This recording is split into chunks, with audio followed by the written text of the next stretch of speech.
Hello, and welcome to the Nadia podcast. This episode was originally recorded in the very early stages of the podcast, where we were still figuring out our formatting and content.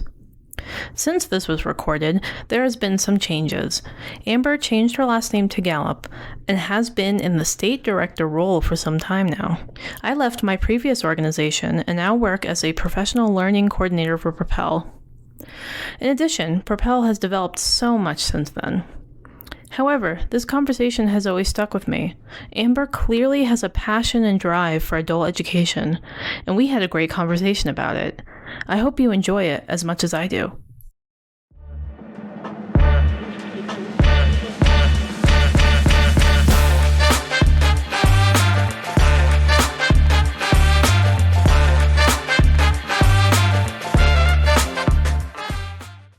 Hi, Amber. Hi. Happy to be here. I'm so happy that you're here. Thank you for coming onto the show. So, as I usually kind of bring up, this show is more about conversations with adult ed practitioners, and that can mean a wide range of roles. Yep. So, in this case, we're dealing directly with the head of the State Department. So that's pretty exciting. So Amber, why don't you tell me about yourself? What is your personal journey? And I guess you're referring to the personal journey into this work, or yeah, sorry.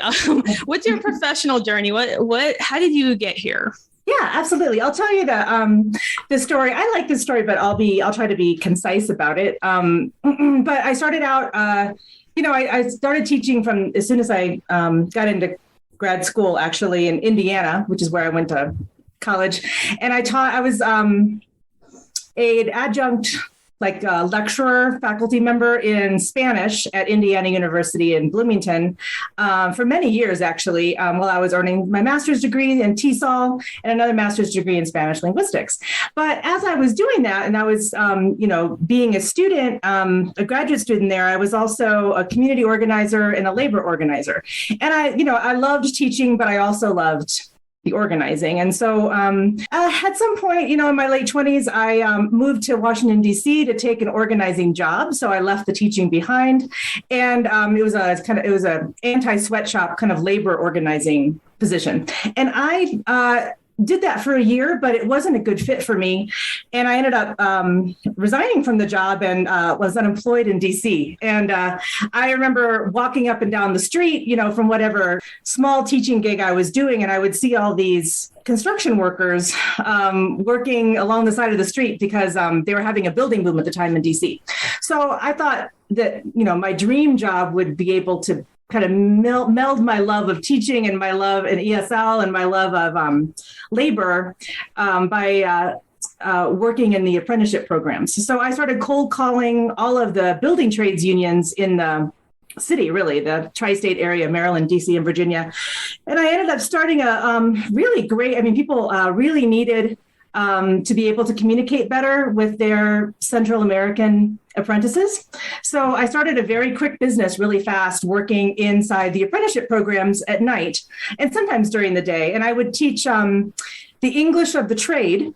And more than that, the English of communicating with your coworkers and your supervisors at night with the apprentices. And then I would also teach the Spanish of working with your apprentices to the union leadership. And so that's how I started out. And I did that for many years in DC and eventually had other folks teaching with me. And then I started working for what they call the international unions, which is usually a union that's based in both United States and Canada. And, I wrote English for iron workers, English for roofers, worked on a number of other instructional design projects for the international unions. And then that later, when I moved to New Mexico, I sort of moved from the construction trades into the healthcare unions and started working in those apprenticeship programs. So I came into it really, through ESL, through labor and community organizing, and have really stayed there ever since in that space until I came to this position. Oh, wow. You said you're basically unemployed in DC, and my brain kind of went off as someone who's from a bigger city. Yeah. in a big city is just like, oh my goodness, that's so stressful. It was very stressful. And that's why I had to start a business fast, It was either that or go back to Indiana. And I felt like that was going to be failure. And so I was trying to figure out something to do. And, through that, I worked at a number of different schools, too. I started working for the National Labor College with some teacher training.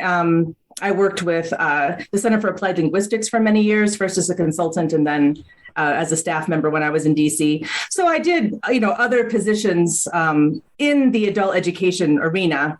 I was a links reviewer for a long time while I was doing this consulting with the unions. Oh, wow. So you were kind of like hand in hand with like adult ed and working with labor unions. And then what brought that shift then? How did you move from working with the unions into like a state role?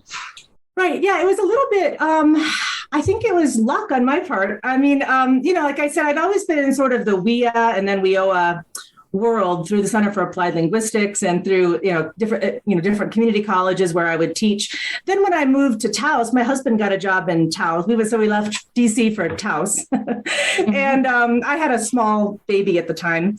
And I started working on the board and helping out with certain classes with the Taos adult education program. And this is really the first time that I had been on the ABE side of the house, or I got to know that because I had been so much a part of the ESL and the labor world. So I really fell in love with that work and with the Taos program and the people in Taos, the students. And, through that work, the people in Taos were very involved with all the stuff going on in the state, in state programs. And I think through that, I started to be more aware of the state rules. I also remember, to be honest, when I was working for the Center for Applied Linguistics, I was an ESL specialist, and they assigned me, like the organization at the time in the federal level was not OCTE, it was OVE, the Office of Vocational Adult Education. And we had a grant from OVE to provide technical assistance to states. And so I was assigned a few states, and they would send me out to their conferences and for trainings for teachers, ESL teachers. And so I would work with the state directors of Montana and Massachusetts and Iowa, I remember Texas.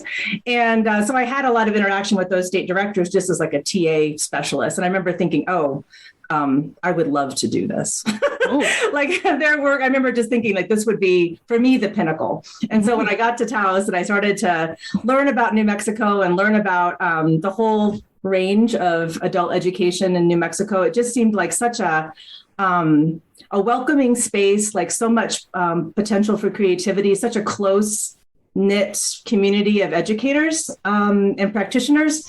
And I don't know how to say it.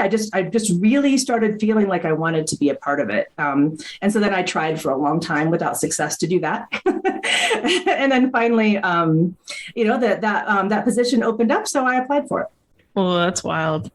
When I talk to people in the adult ed field, informally, there's most of the time, I gotta say 9 out of 10 times I end up asking people what, how they get into the field. And a lot of the time it's just I just kind of fell into it. Was not intentional. But from what I'm hearing from you, it sounds like it was more intentional. Would you say? Yeah.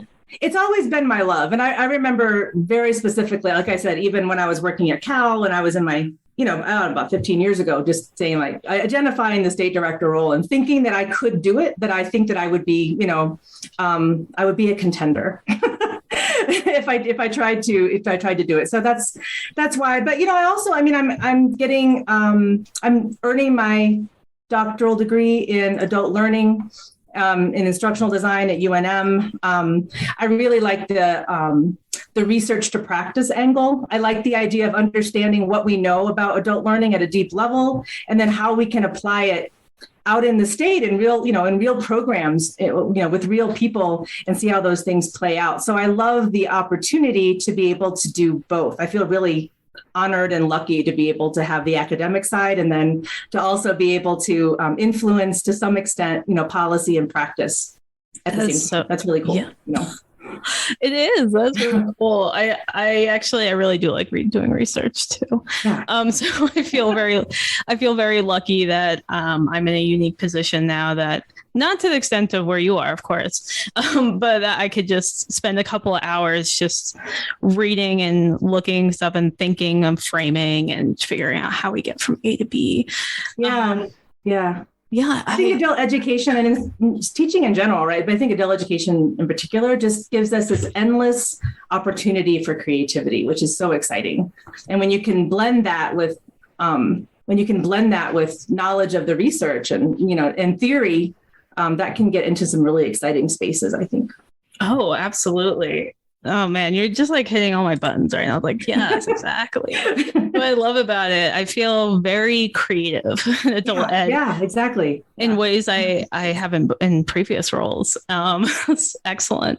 That's how I feel about my job too, because I've never been able to have this level of creativity really, and to be able to impact, things hopefully positively at a whole new level. Like I say, I think it's a real big honor, and it's really exciting. Yeah, that's really great. What I kind of was thinking about, but you seem to be getting into that already, is just like what drives you and what continues to inspire you while you're in your role. Right. Well, I mean, lots of things do, right? And you can address that question, I think, at a number of different levels. For me, I come from, like I said, a community organizing, a labor organizing background. So I think a lot about the power of the individual to impact their own destiny, like the dignity of the individual. And I think, and that also crosses into my research and, my orientation towards adult learning, understanding adult learning theory, and thinking just about, large and small at the classroom level, and then at societal level, things being learner-centered and person-centered. And so I think what excites me about adult education is that it's, in our society where we can demonstrably say that inequities are growing in our society. The gaps between the rich and the poor, between the highly educated and the less educated, are growing larger all the time. That's demonstrable looking at, data from the last 40 years. And there's lots of reasons for that would be boring to go into on a podcast right now on that. But adult education, in the face of that reality and all of the implications that we see in the world around us, I mean, we just had this global pandemic, and we saw how our students and, people in the same demographic groups as our students were so much more impacted, than, for example, I was in my daily life. So thinking about how adult education is a space to help people empower themselves, or to break down that division between societal groups, to foment democracy, to have people have a chance to address their own position in society and make a difference, and get the tools to do that through adult education. I think that's a really exciting place to be. And I think that's one of the reasons why I think there's just endless room for creativity. We are a pocket of the culture fighting back against this growing inequity, I think. And just by the very nature of what adult education is and what we're trying to do. And so that really drives me, I think, just, sort of on a theoretical or a, thinking about, a big picture level, I guess I would say. Yeah, absolutely. So one thing that I've been kind of thinking about lately is adult ed from today. And like sort of I guess the word would be like the history of adult ed. And you and I talked very briefly about this outside of this conversation, and just how did we get here? And if we're seeing this like growing inequality, it makes me think about what have people before us have done? I mean, my technical title is instructional designer and court/coordinator. Mm-hmm. That didn't exist, right? 100 years ago, but people were doing these things, right? They were, Yeah, and that's a whole other podcast about history of instructional design, and where that came from. Yeah. But people were always doing instructional design. They just didn't quite, have those technical terms. We didn't have this format, right? And we were doing it very like on the ground sort of thing, right? And the reason why I bring this up is because I think about that in the history of adult ed, we have a lot of figures who have dealt with this inequalities at such different time periods. And it makes me think about how they done stuff and what can we learn from that. And I think that's something that's a little lost because we're not necessarily trained in that specifically.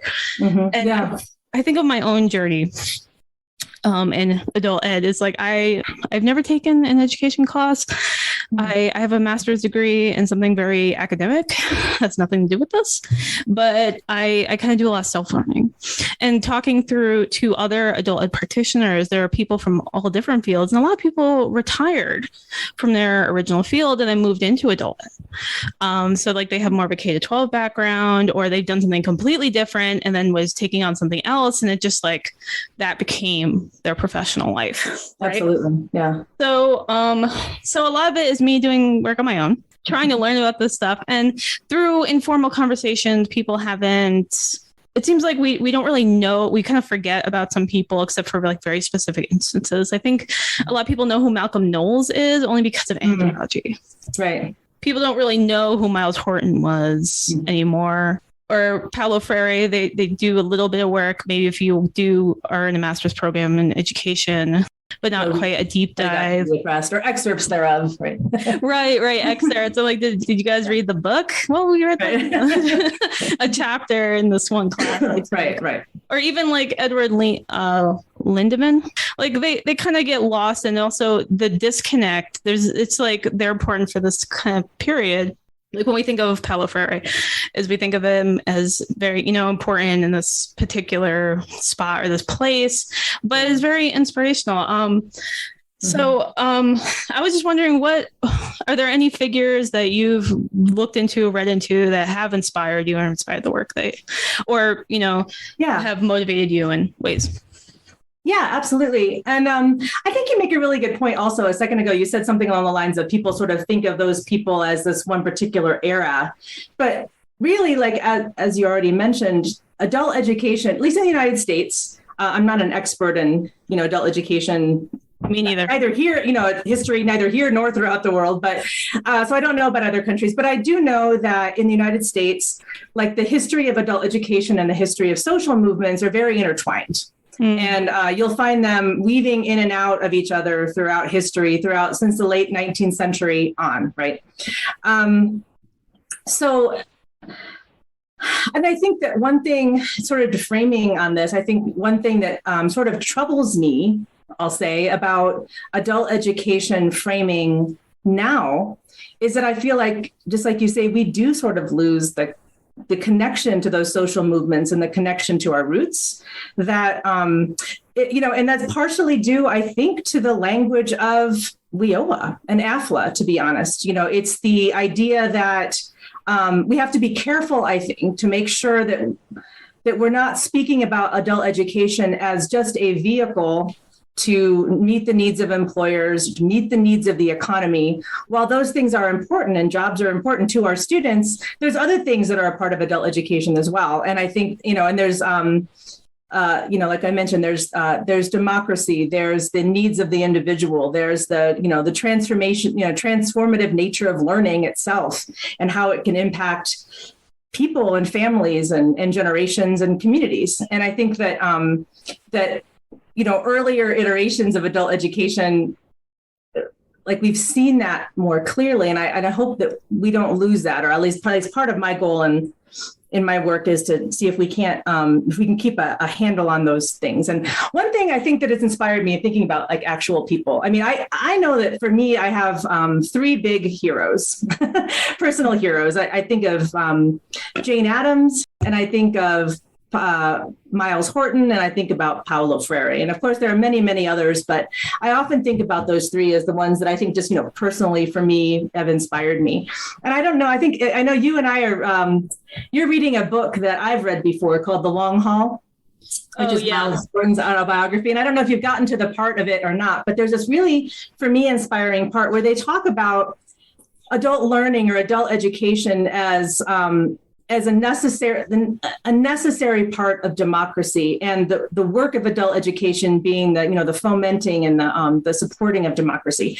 And there's this really cool part where they describe how Jane Addams's father. So Jane Addams, I think they now call her the mother of social work, but she also was the founder of Hull House, which provided ESL and a bunch of other services for immigrants to Chicago, right, in the early 1900s. Anyway, they talk about how Jane Addams' father knew Lincoln. They were good friends. And Lincoln and her father would often speak about the nature of democracy and how to support and foment democracy. And Lincoln died, of course, but those conversations, Jane Addams' father would pass on to her. And she talked about those ideas in her formation of Hull House. And Miles Horton went to talk to her at Hull House and learned when he was very young, and learned a lot from her that he applied to the Highlander School. And Martin Luther King and Rosa Parks attended Highlander, right, and learned from him and learned about the ideas of democracy through that. And of course, we know the ways that Martin Luther King and Rosa Parks and others have, and not to mention numerous other labor leaders, have influenced our society today. So I love the idea of how these ideas, right, have about democracy and about what we're actually engaged in as a society have moved directly from Lincoln to Martin Luther King and then to the rest of us, through these individuals, all of whom were engaged in adult education in these really foundational ways in the United States. So I think that's a cool idea. And I think about it a lot when I think about how, those different people have inspired us, right, in the work that we do in adult education in New Mexico. What I really like so in addition to those ideas about democracy that I think are at the foundation of what Jane Addams does, I also think about Miles Horton. And I think one of the things I got from him was this idea that education and learning, I mean, if you look at how they did adult learning at Highlander, it was all student-led, right? And student-centered in a very foundational way. And I've always been really influenced by that, even in my instructional design and my teaching, ever since I started learning about that, about his approach. Often, I think when I was an instructional designer, occasionally I had gotten criticized by clients or colleagues because some of my designs were very simple. They might just be reading something or listening to something and then reflecting on it as a group, for example. Or instead of learning anything didactically, we might think about a problem and then talk about the problem from our different perspectives and try to come up with a solution to the problem as a group that might meet our particular needs. But I really think that he was a big influence because he and his work at Highlander was a big influence because he really stripped adult learning, adult education down to its fundamental reality as something that's 100% adult-led, student-led, and something that that we do only through social interaction, that we do only through participation. There's no other way to learn. Learning is social, learning is active, and learning is adult-led. And I think that's something that I guess for me, I always think about that every time I think about a design, or if I think about now, like what do I support or what do I foment in programs and in the professional development system in New Mexico that we're trying to develop or that we are developing. Yeah, absolutely. It might be a little long-winded, but I talk about these big ideas. It's great, big ideas. I love this. This interview will continue in part 2 of this episode. Thank you for listening to the Nadia podcast.